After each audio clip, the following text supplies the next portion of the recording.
Shalom, selamat pagi. Saya mengucapkan kepada seluruh jemaat Tuhan,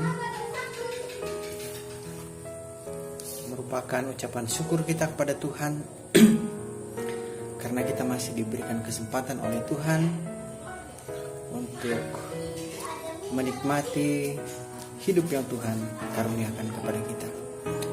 Dan hari ini saya ingin mengajak kita bersama-sama untuk merenungkan satu bagian firman Tuhan yang saya ambil dari kitab Kejadian pasal 21 ayat 33. Kejadian pasal 21 ayat 33. Ditulis demikian. Lalu Abraham menanam sebatang pohon tamariska di Betseba dan memanggil di sana nama Tuhan Allah yang kekal. Dan masih lama Abraham tinggal sebagai orang asing di negeri orang Filistin. Puji Tuhan. Sebelum kita mendengarkan penjelasan dari kebenaran firman Tuhan ini, mari kita berdoa. Bapa di surga, pada saat ini Tuhan, kami mau merenungkan bagian firman-Mu. Biarlah Tuhan buka hati kami, supaya melalui firman-Mu ini menjadi pedoman dalam kehidupan kami sebagai umat Tuhan. Terima kasih Tuhan, kami sambut firman-Mu di dalam nama Tuhan Yesus. Amin. Nats yang saya ambil dari firman Tuhan adalah Kejadian pasal 21 ayat 33. Di dalam pembacaan ini berbicara tentang di mana Abraham menanam sebatang pohon tamariska. Nah, saya waktu membaca bagian firman Tuhan ini, saya berpikir mengapa pohon tersebut menjadi satu ditulis dalam bagian kebenaran firman Tuhan ini. Ada hal yang menarik. Seorang pakar reboisasi di Israel yang bernama Dr. Joseph Witz, ia menanam ribuan pohon di Israel. Dia mengikuti jejak Abraham ternyata. Nah, Bapak Ibu Saudara yang saya kasih di dalam Yesus Kristus, apa yang menarik dari pohon tamariska ini? Pohon tamariska adalah salah satu di antara sedikit pohon yang didapati tumbuh subur di daerah yang tingkat kekeringannya yang sangat ekstrim sekalipun. Jadi pertanyaannya, kok bisa ya pohon tamariska ini bisa tumbuh dengan subur di tempat yang kering, tempat yang tandus yang tidak ada airnya? Nah, kalau kita melihat daerah Israel adalah daerah gurun, daerah pasir.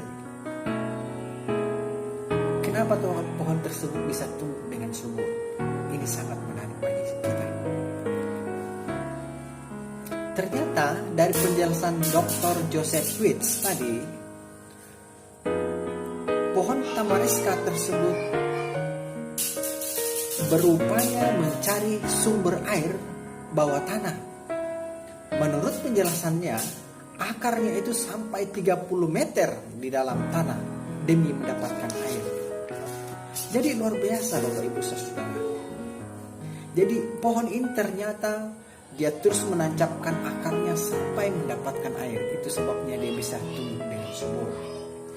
Nah, saya tidak terlalu banyak menjelaskan tentang pohon ini.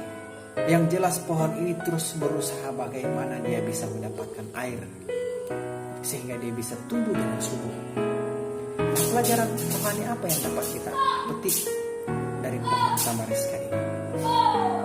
Jika kita ingin bertumbuh di dalam kehidupan kita, di musim yang kita hadapi pada saat ini, maka kita seperti pohon tamariska yang terus menancapkan akarnya sampai kita mendapatkan air, sehingga kita menjadi tumbuh subur. Nah, sumber air kehidupan yang didapat hanyalah di dalam Yesus. Kita dekat dengan Tuhan, sehingga kita seperti pohon tamariska tadi yang bisa hidup subur di tengah-tengah masalah yang kita hadapi pada saat ini. Hidup zaman sekarang sangat banyak yang mengalami stres, sangat banyak yang mengalami pergumulan berat. Tetapi kalau kita seperti pohon tamariska yang terus menancapkan akar kita untuk mendapatkan air, maka kita bisa bertumbuh dengan subur. Pohon tamariska jelas akan ditiup angin, tetapi dia terus menancapkan akar-akarnya untuk mendapatkan air, sehingga dia bisa tumbuh subur di tengah-tengah kekeringan. Jadi situasi yang kita hadapi kalau kita menonton di televisi, banyak kejahatan, banyak perampokan dan lain sebagainya. Dengan kondisi yang kita alami pada saat ini, maka apa pesan Tuhan ini untuk kita semua? Marilah kita terus menancapkan akar iman kita kepada Tuhan, karena Tuhanlah yang adalah sumber air kehidupan kita. Sehingga apapun yang kita hadapi pada saat ini, Bapak Ibu Saudara yang saya kasih di dalam Yesus Kristus, kekeringan apapun yang kita hadapi,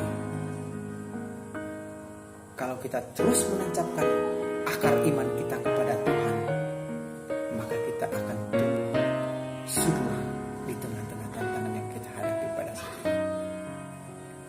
Inilah firman Tuhan yang saya bagikan kepada kita.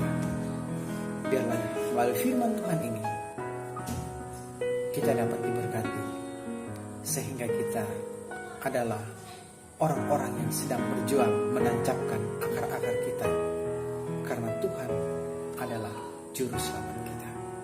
Amin. Mari kita berdoa.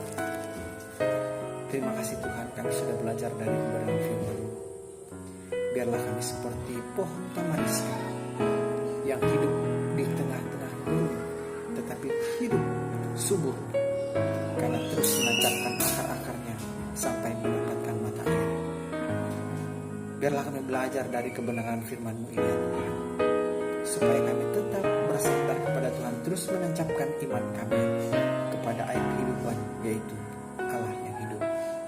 Pimpin sertai kami ya Tuhan di tengah-tengah pergumulan yang kami hadapi. Kami percaya bahwa Tuhan selalu bersama dengan kami. Terima kasih Tuhan. Kami ucap syukur atas firman-Mu.